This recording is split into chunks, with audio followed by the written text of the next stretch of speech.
Boom! Stop! In episode 111, I answer the question of, when should a man settle down and commit? Masculinity for the intelligent man. I'm David Tian, Ph.D., and this is Man Up!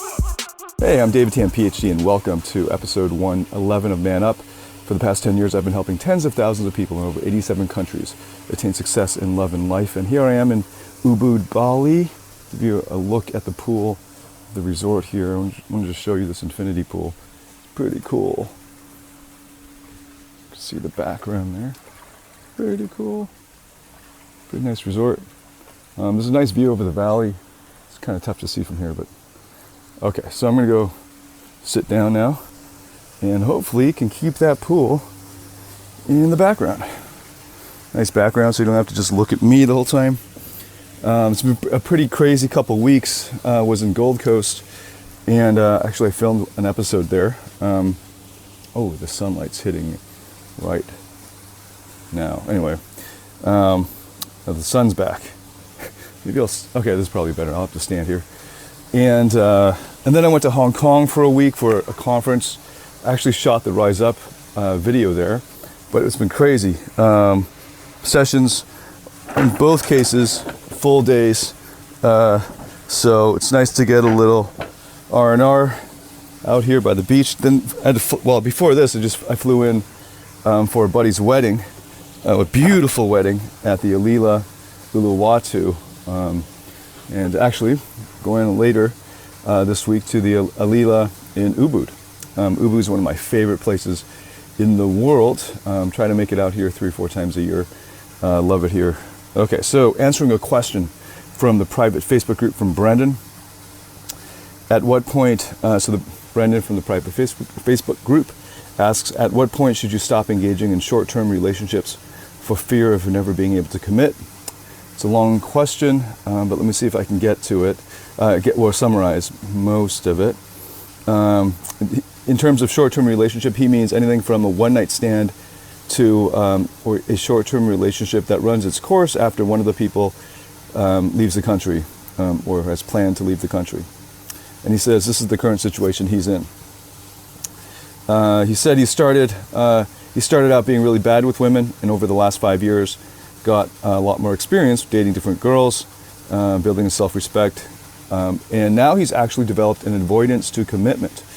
This is a problem, he says, as he eventually wants to settle down. Right now, he says, I don't think I have the emotional maturity to be in a serious relationship as I still desire sexual abundance, but I also don't want to be stuck in this stage of wanting variety forever. He's also concerned how it will affect future relationships. He doesn't want to continue telling girls, I'm just looking for something casual. Somehow I don't think it's as simple as waking up one day and saying, well, I've had enough. Okay, so answer the question. Why not? This seems like a limiting belief. Why can't you just wake up one day and say, I've had enough? In fact, that's how all change happens. You wake up one day, or it's not so much you wake up one day, but at some point, just something triggers, right? Like, I've had enough, that's it. It's either, and it's always just a moment in time, just like that, boom. Like, I will never put up with this again in my life, or you look in the mirror and like, I'm never gonna be that fat again in my life, I will not put up with this, I will get that 6-pack, or I will do it, or whatever it is. It's the moment of decision is like that. It is literally a moment. So why not? This is a limiting belief. You thinking it has to be hard. Maybe getting to that point where it's, notice I got some mosquito bites. Getting to that point where you get to that, getting to that point of decision may take a while. Just like many people who are obese or who continue with some addiction, just keep at it for a while. But when there always reaches just that, there's just a point, a moment in time when enough is enough and it changes. It's as simple as that. But the moments leading up to that moment are going to take some time. So right now, Brendan, you're not ready. I think somebody else asked a question like this. I think partly because, Man Up and a lot of my answers have been focused more on fulfillment and happiness than on like sexual gratification. So there are a lot of guys who come in out of the PUA world, and one good thing about that world is that it shows them that it's possible to change your personality. It shows them that it's possible to change something that most people think is an unchangeable part of yourself. But they know that that's not true, that they can actually change that. So they come into the group, and that's good. But then they find, from my attitudes, from my answers, from some of the other guys on the group, their attitudes and answers, that it's that happiness and fulfillment cannot come from pursuing just sex. You get pleasure, but pleasure satiates, but necessarily by definition.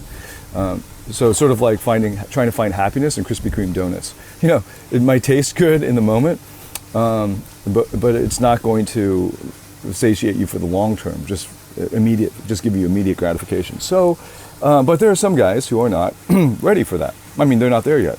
I mean, and my answer to that would be, in the past, I've been coaching for over 10 years, and in the past, I used to think I could speed up for some guys that process of maturing, that I could speed them up to mature faster. But I think that was a mistake. I think everybody has to go through it themselves. So it's one of the reasons why there are prodigies in math, prodigies in factual knowledge kind of stuff, but there are very few, if any, real prodigies in maturity or wisdom. You won't find an 11-year-old who is as wise as a wise 70-year-old, because they can know things theoretically, and they can do the music, or they can play piano like a wizard, and they can do the math and all that. But to have the emotional maturity requires actually emotionally going through the process themselves, and actually getting. The problem is experiential knowledge, right? And this is something I've written about in the context of Chinese philosophy. Experiential knowledge is trumping theoretical knowledge in almost every case. That, in fact, you'll find that now in the new economy. The world rewards experiential knowledge, and theoretical knowledge is just a commodity. So, nice and sunny out. I'm getting distracted by this great weather, but my face is real dark now because of the shade. So that's my answer. You just got to keep going. At a certain point, and it might last you months, maybe even years, of being disillusioned, dissatisfied. Basically, the way to get to the next level, to evolve to the next level, to level up, is a process where you go through an exciting time of new growth and new learning, and then at a certain point, you get satiated. And then satiation is followed by disillusionment. It's satiation followed by disillusionment, discontent. Is there anything? Is this all there is? Is there more? And at that point, then you'll be looking for the new thing, the next thing. And hopefully, if you have a mentor, he can point you at the next level. But if you don't have a mentor, you might spend forever. You may never, it could be years or forever, trying to find the next road. So you get satiated, then you become disillusioned, and then you become confused because you don't know what to do next or where the next thing is. And a lot of people just stop there. But if you have a mentor, or if you have guidance, then you get to the next level, which is breakthrough. Then you break through to the next level, and then it's exciting learning all over again. And that has to repeat itself every few years for me anyway, for me to get to the next level, to level up. So no matter what level you're at, there's always another level. So in terms of relationships and women and all that, right now you're in the playboy level, and some guys never grow out of that, and then they end up actually really sad. It's a really sad case. I still see guys that I used to go clubbing with 10 years ago who are still posting clubbing stuff, hanging out with clubbing people. Basically their lives are basically like clubbers.